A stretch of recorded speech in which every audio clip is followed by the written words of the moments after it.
నమస్తే. ఎన్నో ఆధ్యాత్మిక కార్యక్రమాలు ముఖ్యంగా సాయిబాబాకి సంబంధించి చాలా విశేషమైన కార్యక్రమాలు గతంలో కూడా మన ఛానల్‌లో ప్రసారమయ్యాయి. మనందరికీ సుపరిచితులు, ప్రముఖ కవి, మనందరికీ చాలా ఆప్త బంధువు అని చెప్పొచ్చు. ఎందుకంటే సాయిబాబా గురించి ఎన్నో కార్యక్రమాలు చేయటం, నిత్యం దానికి సంబంధించిన పరిశోధనలు చేయటం, సాయిబాబాకి సంబంధించి పూర్తి అవగాహన అందరిలో కల్పించాలన్న తపనతో పనిచేయటం వ్యక్తిలో చూస్తూ ఉంటాం. చాలామంది ఉంటారు. కాకపోతే కొంతమంది మాత్రమే ప్రముఖులుగా నిలబడతారు. అలాంటి వాళ్ళే బిక్కి కృష్ణ గారు. మన ఛానల్‌కి వచ్చి మనకి ప్రోగ్రామ్‌ని చాలా రోజులుగా ఒక సీరీస్‌లా చేస్తున్నాం సాయిబాబాకి సంబంధించి. మరిన్ని విషయాలు, సాయిబాబాకి సంబంధించిన విషయాలు ఈరోజు ఈ కార్యక్రమం ద్వారా తెలుసుకునే ప్రయత్నం చేద్దాం. ఏ విషయంలో అయినా మీకు డౌట్ ఉన్నా, లేదా ఇంకా ఈ విషయాల గురించి తెలుసుకోవాలనుకుంటున్నాం అని మీరు అనిపించినా, స్క్రీన్ మీద కనపడే నెంబర్‌కి కాల్ చేయొచ్చు, లేదా కామెంట్ బాక్స్‌లో కూడా తెలియచేయండి. నమస్కారం అండి.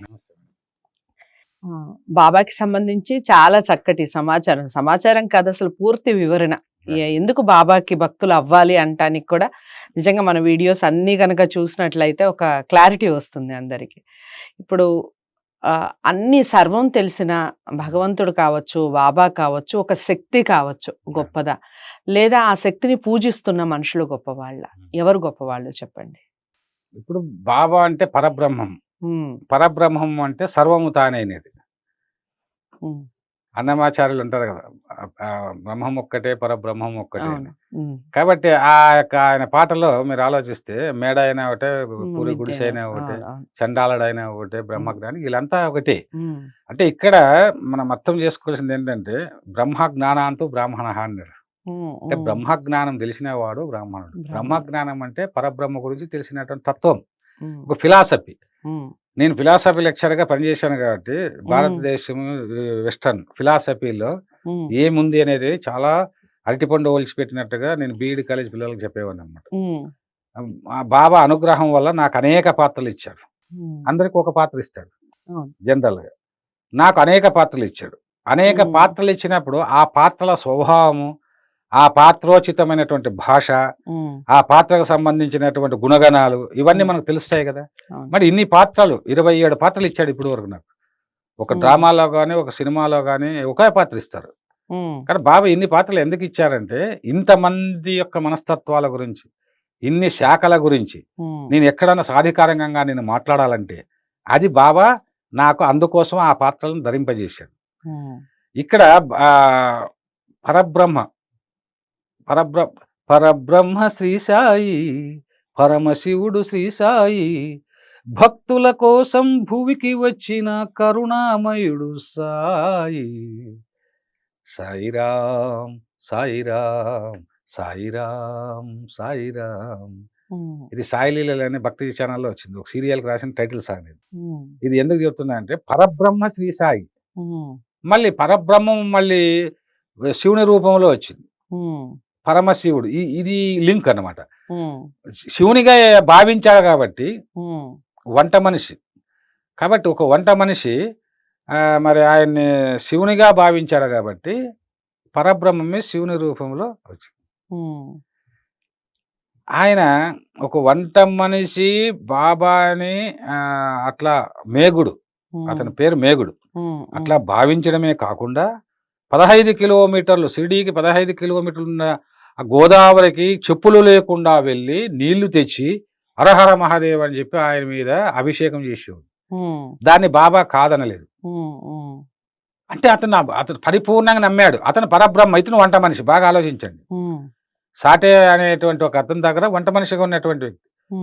మరి ఆయన వస్తూ ఉంటే అధికారి, ఈయన వచ్చాడు. ఆయన అధికారం కోసం నాకు ఉద్యోగం కావాలని అట్లా ఆ మాయలో ఆయన పడిపోయాడు. ఇతను మాత్రం అమ్మ ఇటువంటి ఎవరో గురువు అద్భుతం, మా శివుడే అన్నాడు. నమ్మేశాడు. గట్టిగా నమ్మడమే కాకుండా ఇక్కడే ఉండిపోయి ఆ రోజు నీళ్ళతో అభిషేకం చేస్తే బాబా వద్దనడు. ఆయన మహల్సాపతి మొట్టమొదట పూజించినప్పుడు వద్దనలేదు. బాగా 2 విషయాలు బాబా భక్తులు గమనించాలండి. బాబాను ఇద్దరిని వద్దనలేదు. ఒకరెవరు అంటే మహల్సాపతి మొట్టమొదట ప్రేమతో, అంటే భగవంతుడు గాని గురువు గాని భక్త పరాధీనుడు అంటారు కదా, శిష్య పరాధీనుడు అంటారు. అలాగా మహల్సాపతి ఉన్నట్టుగా బాబాకు మరి విభూతి రాసి నీళ్ళు ఇచ్చి మొట్టమొదటి పూజ చేశారు. అట్లా ఇతనేమనుకున్నాడు, బాబా అనే శివుడు. అతను చూడండి మనసులో భావన, యద్భావం తద్భవతి అంటారు కదా.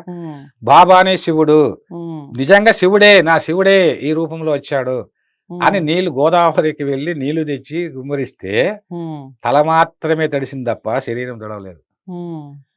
అప్పుడు ఏమనుకున్నాడు అతను, అంటే గంగ తల మీద ఉంటుంది కదా శివునికి, మన బాబాకు కూడా తల మాత్రమే తడిసింది. చూడండి, అంటే ఈ భావన. అందుకే ఆయన గాని నూల్కర్ గాని వీళ్ళు చనిపోయినాడు, బాబా స్వయంగా వెంట వెళ్ళి అసలు భక్తులంటూ వీళ్ళరా అన్నాడు. చనిపోయినాడు, బాధపడ్డాడు ఆయన. ఒక మామూలు సామాన్యమైన ఒక పరబ్రహ్మ సామాన్యమైన మనిషి బంధువు చనిపోతే ఎలా బాధపడతారో తన వాళ్ళు చనిపోతే అలా బాధపడ్డాడు. కానీ భక్తుడంటే వీడురా అంటాడు. కాబట్టి ఇక్కడ భగవంతుడు గొప్పవాడా, భక్తుడు గొప్పవాడా అంటే అవలీయ, సిద్ధపురుషుడు, గురువు, అవధూత ఆయన గొప్పవాడా, శిష్యులు గొప్ప, ఆయన అంత ఆరాధించేటువంటి వాళ్ళు గొప్పవారు. ఎక్కిరాల భరద్వాజ మాస్టర్, నా దృష్టిలో ఎక్కిరాల భరద్వాజ మాస్టర్ ఈ ప్రపంచంలో ఎవరైనా ఐఏఎస్ పోస్ట్ వదులుకుంటారండి? ఎవరైనా వదులుకుంటారా? సామాన్యమైన విషయమా?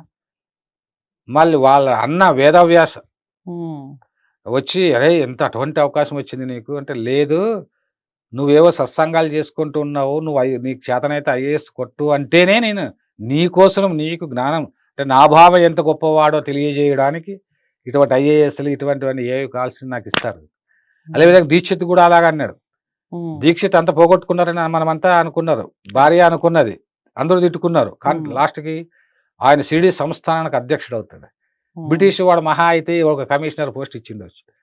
ఎంతమంది కమిషనర్లు, ఐఏఎస్లు, కమిషనర్లు అయ్యి ఆ తర్వాత చనిపోయారు ప్రపంచంలో. కానీ దీక్షిత్ శాశ్వతంగా నిలిచిపోయాడు బాబా చరిత్రలో.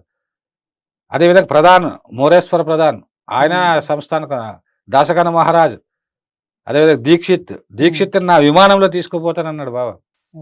దీక్షిత్ విమానంలో అలా అలా వెళ్తూ వెళ్తూ బాబాని గురించి తలుచుకొని ఆయన లీలలు తలుచుకొని అలా కళ్ళ మూస్తే ఆయన యొక్క హృదయం నుంచి ఒక జ్యోతి వెళ్ళి బాబాలో లీనమవడం ప్రత్యక్షంగా చూశారు. అంటే ఇది ఎందుకే ఎవరు గొప్ప అన్న విషయం చెప్తున్నాను.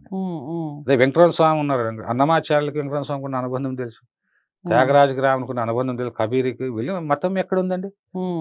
కబీర్ కూడా రాముణ్ణి రామపానము అంటే రామనామమే ఒక పానం అన్నట్టుగా, ప్రాణం అన్నట్టుగా భావించాడు. పానమే కాదు ప్రాణమే, రాముడే నా సర్వస్వం అన్నట్టు. మరి అతను ముస్లిం కదా, మళ్ళీ ముస్లిం రాముని పూజించకూడదు అంటే ఎట్లా? సో ఇలా ఏంటంటే ఒక సంకుచితమైన భావజాలం, మతమౌఢ్యం, కులమౌఢ్యం ఇవన్నీ వదిలేస్తే ఎవరినైనా పూజించవచ్చు. ఇప్పుడు రాముని పూజించే వాళ్ళు ఉన్నారు, కృష్ణుని పూజించే వాళ్ళు ఉన్నారు, అమ్మవారిని పూజించేటువంటి వాళ్ళు ఉన్నారు. శ్రీపాద శ్రీవల్లభును, శ్రీపాద శ్రీవల్లభుడు ఎంత జగద్గురు, దత్తాత్రేయ స్వరూపం, ఋషిమ సరస్వతి ఎన్ని మహిమలు చేశారు. కాబట్టి వాళ్ళకు కూడా అద్భుతమైనటువంటి భక్తులు ఉన్నారు, ఇష్టమైన భక్తులు ఉంటారండి. మనం ఎక్కడైనా చూసుకోండి, ఒక ప్రధానమంత్రి అయినా కూడా ఆయనకు అత్యంత ఇష్టమైనటువంటి వాళ్ళు ఉంటారు. అదేవిధంగా బాబా గొప్పవారు భక్తుల కన్నా, భక్తులే గొప్పవాడు, భక్తులే గొప్పవాడు. భగవంతుని కన్నా భక్తుడే గొప్పవాడు. అది మొండి భక్తుడు మరీ గొప్పవాడు, పరిపూర్ణంగా నమ్మినవాడు మరీ గొప్పవాడు. ధనం ఉన్నటువంటి వాళ్ళు, అధిక జ్ఞానం ఉన్నటువంటి వాళ్ళకి అనుమానాలు ఉంటాయి. కానీ ఇప్పుడు మా అమ్మ ఉండేదన్నమాట, మా అమ్మ దేవుడు ఎక్కడ, అప్పుడు నేను కమ్యూనిస్ట్ భావాలు ఉన్నాను, దేవుడు ఎక్కడ, నీకే పిచ్చివాడా, నీకేం తెలుసు అని. అంటే ఆమె నిరక్షరాస్యురాలు.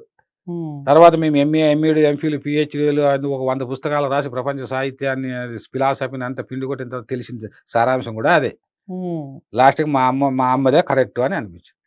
దీనికి ఒక విశ్వాసం ఉండాలి, ఒక నమ్మకం ఉండాలి, ఒక ప్రేమ ఉండాలి, ఇన్వాల్వ్మెంట్ ఉండాలి. నీవే సర్వం ఇహం పరంబేరుగా అని చెప్పేసి ఎట్లయితే అంటాడో అట్లాగా నీవే సర్వం సరెండర్ అయిపోవాలి, సర్వస్వ శరణాగతి అంటారు. అలా అయిపోతే అది నిజమైన ప్రేమ. అంతేగాని ప్రేమ కోసం నేను చేతులు కలుసుకున్నాను, ఇది చేసి కోసుకుంటాను, రక్తం చిందిస్తాను, ఇది ప్రేమ కాదు. సో నిజమైన ప్రేమ ఎలా ఉంటుంది, అలాగే అసలు భక్తుడు గొప్పవాడా, భగవంతుడు గొప్పవాడా అంటానికి ఒక సొల్యూషన్ దొరికింది వీడియో ద్వారా. అందరికీ షేర్ చేయండి ఇలాంటి టాపిక్స్ని. ముఖ్యంగా బాబాకి సంబంధించిన మరింత సమాచారం తెలియజెప్పే ప్రయత్నం చేస్తున్నాం. ఒక సిరీస్ లా చేస్తున్నాం, ప్రతి వీడియోలో చెప్తూనే ఉన్నాను. బాబాకి సంబంధించి పూర్తి సమాచారం డివోటీస్ కి సంబంధించి కానీ, బాబాని విమర్శించే వాళ్ళకు కూడా ఇలాంటి వీడియోస్ చూడటం వలన మనం ఎవరిని విమర్శించాలి, ఎవరిని పూజించాలి, ఎందుకు పూజించాలి, ఈ విషయాలన్నీ కూడా అవగతమవుతుంది, బోధపడుతుంది. మరి ఈ విషయాన్ని అందరికీ షేర్ చేస్తారని అనుకుంటున్నాను. ఛానల్ని సబ్స్క్రైబ్ చేసుకోవడం మర్చిపోవద్దు. విక్కీ కృష్ణ గారిని కలవాలి అనుకుంటే స్క్రీన్ మీద కనపడే నెంబర్కి కాల్ చేయండి. మరో మంచి వీడియోతో మళ్ళీ కలుద్దాం. నమస్తే.